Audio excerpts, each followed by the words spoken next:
கதை எப்படி எழுதுறது அதை பற்றி நம்ம பார்க்க போகிறோம். இந்த வீடியோக்கு முன்னாடி நாங்கள் கதைனா என்ன, திரைக்கதைனா என்ன, கேரக்டர் பயோகிராஃபி பற்றி பேசியிருக்கோம். கேரக்டர் பயோகிராஃபியில் கலர் எப்படி யூஸ் பண்ணுறதுன்ற பேசியிருக்கோம். அதோட லிங்க் நான் டிஸ்கிரிப்ஷனில் கொடுக்குறேன் பாருங்கள். அந்த வீடியோலாம் பார்த்துட்டு கதை எப்படி எழுதுறது அப்படின்ற இந்த வீடியோ பார்த்தீங்கன்னா உங்களுக்கு புரியும். நான் விகடனில் எழுதின சிறுகதைகள்லாம் இருக்குது, அந்த சிறுகதையும் நான் டிஸ்கிரிப்ஷனில் கொடுத்துருக்கேன் பாருங்கள். அது மட்டும் இல்லாமல் இப்போ நான் எழுதின ஒரு கதையை ஷார்ட் ஃபிலிமும் பண்ணியிருக்கோம். அந்த ஷார்ட் ஃபிலிமோட லிங்க்கும் நான் டிஸ்கிரிப்ஷனில் கொடுக்குறேன் பாருங்கள். கதை எப்படி எழுதுறது அப்படின்றத நம்ம பார்க்க ஆரம்பிக்கலாம். கதையில் முதல்ல குட் ஸ்டோரி பேட் ஸ்டோரின்னு சொல்லுவாங்க. நல்ல கதை கேவலமான கதைன்னு சொல்லுவாங்க. இது எப்படி நீங்கள் கண்டுபிடிக்கிறதுனா, உங்களுக்கு ஒரு கதை உருவாயிருக்கு, அதை நீங்கள் உங்கள் ஃப்ரெண்ட்ஸ் கிட்ட இல்லை உங்கள் ரிலேஷன் கிட்ட உங்களுக்கு தெரிஞ்சவங்க கிட்டலாம் நீங்கள் சொல்லலாம். அவங்களோட ரியாக்ஷனை வச்சு இது நல்ல கதையா கேவலமான கதையாக நீங்கள் கண்டுபிடிச்சிடலாம். ஒருவேளை உங்களுக்கு ஸ்டோரி சொல்ல தெரியல, உங்கள் மைண்டில் அது நல்ல ஸ்டோரியாக இருக்குது, ஆனால் அது உங்களுக்கு சொல்ல தெரியல, அந்த மாதிரி இருந்தால் நீங்கள் யார்கிட்ட சொல்லாமல் அந்த ஸ்டோரியை ரைட் பண்ண ஆரம்பிச்சிடலாம். அந்த ஸ்டோரி ரைட் பண்ணதுக்கப்புறமா உங்கள் ஃப்ரெண்ட்ஸ் கிட்டே ஃபேமிலி கிட்டே சொல்லலாம். முதல்ல ஒரு ஸ்டோரி எழுதுறதுக்கு ரூல்ஸ் இருக்கான்னு கேட்டிங்கன்னா ரூல்ஸ்லாம் கிடையாது. ஆனால் ரைட்டராக உங்களுக்கு ஒரு கடமை இருக்குது. அது என்னென்னா, நீங்கள் ஒரு கதை எழுதுறீங்க, ஒரு ப்ராப்ளமாக இருக்கிற ஒரு கதை எழுதுறீங்கன்னா அந்த கதை முடியும் போது அந்த ப்ராப்ளம் இருக்குன்னா அதுக்கு சொல்யூஷன் நீங்கள் சொல்ல ஆரம்பிக்கணும். நான் இப்போ எழுதியிருக்க ஒரு ஸ்டோரி சொல்கிறேன். ஒரு 55 வயசில் இருக்க ஒரு ஆள், அவரோட பொண்ணுக்கு கல்யாணம் பண்ணணும், அதனால் வட்டிக்கு காசு வாங்குறாரு. வட்டிக்கு காசு வாங்கும்போது அவர் நல்ல மென்டாலிட்டியில் இருக்கார்.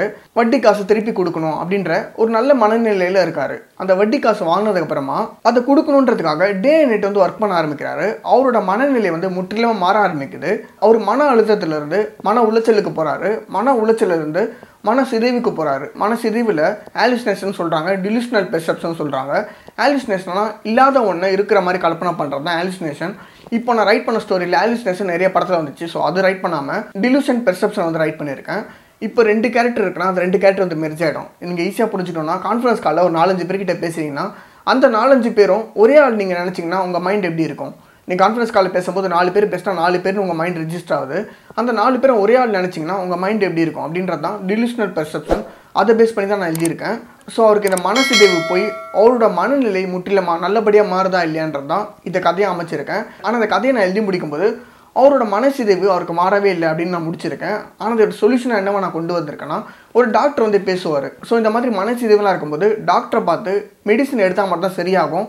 உங்கள் நண்பர்கள் கூட பேசினா அந்த டைமில் சரியாகும். அதுக்கப்புறமா அந்த நண்பர் போயிட்டாங்கன்னா உங்களுக்கு மறுபடியும் இந்த மனசிதைவு வரும். இந்த ஸ்டார்ட் ஸ்டோரி நான் எழுதியிருப்பேன், அந்த மாதிரி தான் எழுதியிருப்பேன். ஸோ இந்த ஸ்டார்ட் ஸ்டோரி நான் முடிக்கும்போது ஒரு டாக்டர் பேசி இந்த கதைக்கு சொல்யூஷன் கொடுக்கணும் அப்படின்ற மாதிரி தான் முடிச்சிருந்தேன்.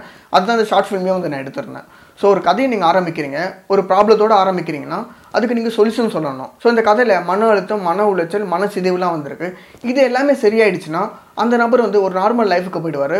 அவரால் வாங்கின கடனை அடைக்க முடியும். இதுக்கு ஒரு ரியல் லைஃப் ஒரு இன்சிடென்ட் இருக்குது. அது எப்படின்னா, ஒருத்தர்கிட்ட 60 லட்சம் சொத்து இருக்குது. அவர் கடன் 50 லட்சம் வாங்குறாரு. அவர் 50 லட்சம் கடன் வாங்கும்போது அவரோட மென்டாலிட்டி என்ன இருக்குன்னா, நம்மளுக்கு இந்த 50 லட்சம் லாஸ் ஆகிடுச்சுன்னா நம்ம இந்த 60 லட்சம் சொத்தை விற்றுட்டு 50 லட்சம் கடன் கட்டிட்டு மீதி 10 லட்சம் வச்சு நம்ம அமைதியாக வாழலாம்னு நினச்சிட்டு இருக்காரு. ஆனால் அதே மாதிரி இந்த 50 லட்சம் அவருக்கு லாஸ் ஆகிடுது. ஆனால் அவருக்கு சொந்தமாக இருக்க அந்த 60 லட்சம் சொத்தை விற்கலை. ஏன்னா அவரோட மனநிலை சுத்தமாக மாறி போயிடுச்சு. அந்த 50 லட்சம் போனதால் அவருக்கு பயங்கர மன அழுத்தமாக ஆயிடுச்சு. அவருக்கு மன உளைச்சலாக ஆயிடுச்சு. அவர் என்ன யோசிச்சுட்டாருன்னா, இப்போ இந்த சொத்தும் போயிடுச்சுன்னா நம்மளுக்கு சேஃப்டி செக்யூரிட்டி எதுவுமே இல்லாமல் போயிடும் அப்படின்ற ஒரு மனநிலை அவருக்கு வந்துச்சு. அப்புறமா ஒரு டாக்டரை மீட் பண்ணி டாக்டர்கிட்ட பேசினதுக்கப்புறமா தான் அவருக்கு மைண்ட் கிளியர் ஆச்சு. அதுக்கப்புறமா அவர்கிட்ட இருந்த அந்த 60 லட்சம் சொத்தை விற்றுட்டு 50 லட்சம் கடன் கட்டிட்டு அந்த 10 லட்சம் வச்சு அமைதியாக வாழ்க்கையை நடத்திட்டு இருந்தார். ஸோ இது ஒரு ரியல் லைஃப் இன்சிடென்ட்டு. ஸோ இந்த கதையில் நான் மன உளைச்சலை பேஸ் பண்ணியிருக்கேன். அந்த மன உளைச்சல் போகிறதுக்கு ஒரு சொல்யூஷனும் ஒரு டாக்டர் வச்சு நான் முடிச்சிருக்கேன். ஸோ அந்த ஸ்டோரி நீங்கள் எப்படி உருவாக்குறது கேட்டிங்கன்னா, ஸ்டோரி உருவாக்குறது நீங்கள் பார்க்குற கனவுல வர விஷயம், நீங்கள் கேட்குற, நீங்கள் கேள்விப்படுற இந்த மாதிரி விஷயங்கள் வச்சு தான் நீங்கள் ஸ்டோரி உருவாக்க முடியும். அதில் நீங்கள் உங்களோட கற்பனை ஆட் பண்ணிக்கலாம்.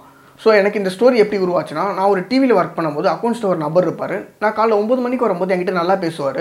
ஒரு 11 மணிக்கு வந்தால் என்னை எரிஞ்சு விழுவார். அவரோட ஆக்டிவிட்டியை டோட்டலாக மாறிடும், எரிஞ்சு விழுவார். அப்புறம் ஒரு 4 மணிக்கு அவர் வீட்டுக்கு போகும்போது என்கிட்ட நல்லபடியாக பேசுவார். எனக்கு அவர்கிட்ட பேசுறதுக்கு பிடிக்காம இருந்தது. என்ன ஒரு 10 மணிக்கு நல்லா பேசுகிறாரு, 12 மணிக்கு நல்லா பேச மாட்டேறாரு, ஈவினிங் போகும்போது நல்லா பேசுகிறாரு அப்படின்ற மாதிரி எனக்கு தோணுச்சு. ஆனால் அங்கே இருக்கவங்க கிட்ட கேட்கும்போது இவர் எப்பவுமே இப்படி தான் லூஸ் மாதிரி பண்ணிட்டு இருப்பார், ஒரே மாதிரி இருக்க மாதிரி, திடீர்னு நல்லா பேசுவார், திடீர்னு மாறி பேசுவார் அப்படின்னு சொன்னாங்க. ஸோ அவர் பண்ணுற ஆக்டிவிட்டிஸ் எல்லாம் நாங்கள் பார்க்க ஆரம்பித்தோம் ஒரே ஆஃபீஸில் இருக்கிறதால. ஸோ ஒரு 6 மாதம் கழிச்சு அவர் வேலையை விட்டு நிப்பாட்டிட்டாங்க. என்ன காரணம்னு போய் கேட்டதுக்கப்புறமா மேனேஜ்மெண்ட்டை அவர் திட்டியிருக்காரு. அதனால் அவர் வேலையை விட்டு நிப்பாட்டியிருக்காங்க. அதுக்கப்புறம் 1 மாதம் கழிச்சு அவர் வேலைக்கு சேர்ந்தார். அவர் வேலைக்கு வந்ததுக்கப்புறமா அவர் ரொம்ப பீஸ்ஃபுல்லாக இருந்தார். நான் 10 மணிக்கு காலையில் எப்படி வரும்போது நல்லா பேசுவாரோ அதே 12 மணிக்கும் நல்லா பேசினார். ஈவினிங் போகும்போது 4 மணிக்கும் நல்லா பேசினார். அவரோட மைண்டெல்லாம் இப்போ ரொம்ப கிளியராக இருந்தது. அவருக்கு என்ன ப்ராப்ளம் ஏற்பட்டுச்சுன்னா, அவர் ஒர்க் பண்ணுற அந்த இடத்துல ரொம்ப ஸ்ட்ரெஸ்ஸாக இருந்தது. அதனால் அந்த மேனேஜ்மெண்ட்டில் இருக்கிற பர்சனையும் நம்மளையும் மெர்ஜ் பண்ணிக்கிறாரு. அந்த மேனேஜ்மெண்ட் அவர் திட்டணும்னு நினைக்கிறாரு. அப்போ யாரெல்லாம் வந்து அவர்கிட்ட பேச வராங்களோ அந்த டைமில் வந்து அவர் திட்ட ஆரம்பிக்கிறாரு. அவரோட மனநிலை வந்து முற்றிலும் மாற ஆரம்பிச்சுட்டே இருந்திருக்கு. அவர் அதுக்கப்புறமா 1 மாதம் மெடிசன் எடுத்து நல்லபடி ஆனதுக்கப்புறமா மறுபடியும் இந்த கம்பெனியில் வந்து ஒர்க் பண்ண ஆரம்பித்தார். ஸோ அவரோட கதை எனக்கு ரொம்ப பிடிச்சிருந்தது. அந்த கதையை வந்து அப்படியே ரைட் பண்ணலான்னு நினச்சேன். அதே மாதிரி ஒரு அக்கௌண்டண்ட்டில் 55 வயசில் இருக்க ஆள் அவர் ஒர்க் பண்ணுறாரு அப்படின்ற மாதிரி நான் கொண்டு வந்தேன். ஸோ என்ன காரணத்துக்காக அவர் ஒர்க் பண்ணுறாரு, இந்த மாதிரி ஒரு ஸ்ட்ரெஸ் இருக்குது அவருக்கு, இந்த மாதிரி ஸ்ட்ரெஸ் இருந்து எதுக்காக அவர் ஒர்க் பண்ணணும் இந்த வேலையில் அப்படின்றதுக்காக அவரோட பொண்ணுக்கு அவர் கல்யாணம் பண்ணுறதுக்கு கடன் வாங்கியிருக்காரு.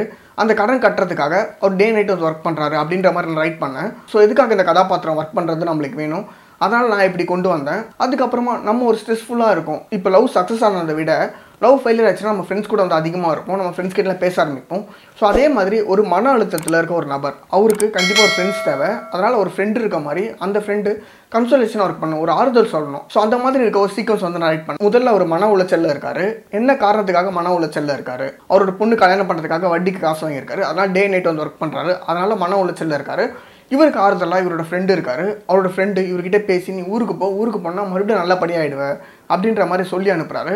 அவர் ஃப்ரெண்டு இருக்க வரைக்கும் அவரோட மனநிலை நல்லா இருக்குது. அவங்க ஃப்ரெண்டு போனதுக்கப்புறமா மறுபடியும் அவரோட மனநிலை முற்றிலும் மாற ஆரம்பிக்குது. அந்த மாதிரி நான் ரைட் பண்ணியிருந்தேன். ஸோ உங்களுக்கு அந்த மாதிரி ஒரு ரியலிஸ்டிக்கான ஒரு கதாபாத்திரம் உங்களுக்கு தெரிஞ்சிருக்குன்னா, இப்போ நீங்கள் போகிறீங்க ஒரு செருப்பு தைக்கிறாருன்னா அது ரொம்ப கஷ்டமான வேலை, ஆனால் அவர் எதுக்காக பண்ணுறாரு, அவரோட நோக்கம் என்ன அப்படின்றத நீங்கள் எழுதிட்டிங்கன்னா உங்களுக்கு அந்த கதை வந்துடும். கேரக்டர் பயோகிராஃபி எப்படி ரைட் பண்ணுறது நான் சொல்லியிருப்பேன். அந்த வீடியோ நீங்கள் பார்த்தீங்கன்னா நீங்கள் ஒரு கதாபாத்திரத்தை பற்றி ரைட் பண்ண போகிறீங்க. இப்போ செருப்பு தைக்கிறாரு, ஒரு பிச்சைக்காரர், இல்லை ஒரு பணக்காரர், அந்த மாதிரி நீங்கள் ரைட் பண்ண போகிறீங்க ஒரு பர்சனோட லைஃப்னா அந்த கேரக்டர் பயோகிராஃபி நீங்கள் பார்த்தீங்கன்னா உங்களுக்கு இந்த ஸ்டோரி வந்து ஈஸியாக எழுத ஆரம்பிச்சிடலாம். இந்த ஸ்டோரினா ஒரு 55 வயசு ஆளை நான் பார்த்ததால அவரை பற்றி நான் எழுதணும்னு நினச்சேன். இந்த கேரக்டர் பயோகிராஃபியில் என்னென்னலாம் அவருக்கு தேவைப்படுது அப்படின்ற விஷயத்தெல்லாம் வச்சு தான் இந்த கதையை வந்து நான் எழுதி முடித்தேன். ஸோ அதே மாதிரி நீங்கள் கதையை வச்சு ஒரு ஸ்டோரி சொல்ல போகிறீங்கன்னா கேரக்டர் பயோகிராஃபி உங்களுக்கு ரொம்ப முக்கியம். அந்த கேரக்டர் பயோகிராஃபிலாம் நீங்கள் எழுதிட்டிங்கன்னா உங்களுக்கு ஆட்டோமேட்டிக்காக கதை வந்து வந்துடும். ஸோ என்னோட எக்ஸ்பீரியன்ஸ் நான் ரைட் பண்ண ஸ்டோரிஸ் வச்சு ஷேர் பண்ணியிருக்கேன்.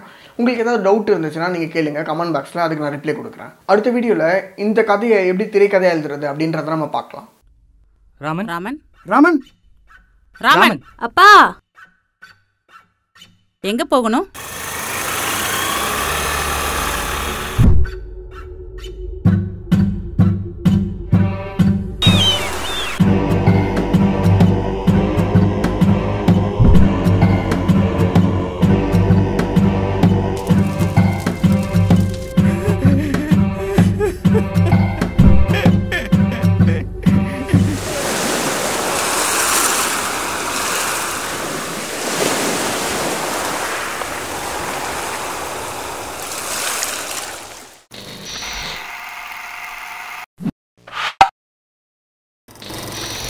பொன்னியின் செல்வன் நாவலோட சினிமா திரைக்கதை புத்தகமாக வெளியாகி இருக்கு. உங்களுக்கு அதை வாங்கி படிக்கணும்னா அமேசானில் பொன்னியின் செல்வன் ஸ்க்ரீன் பிளேன்னு டைப் பண்ணுங்க, அல்லது நாங்கள் டிஸ்கிரிப்ஷனில் லிங்க் கொடுத்துருக்கோம், அதை கிளிக் பண்ணி பாருங்க.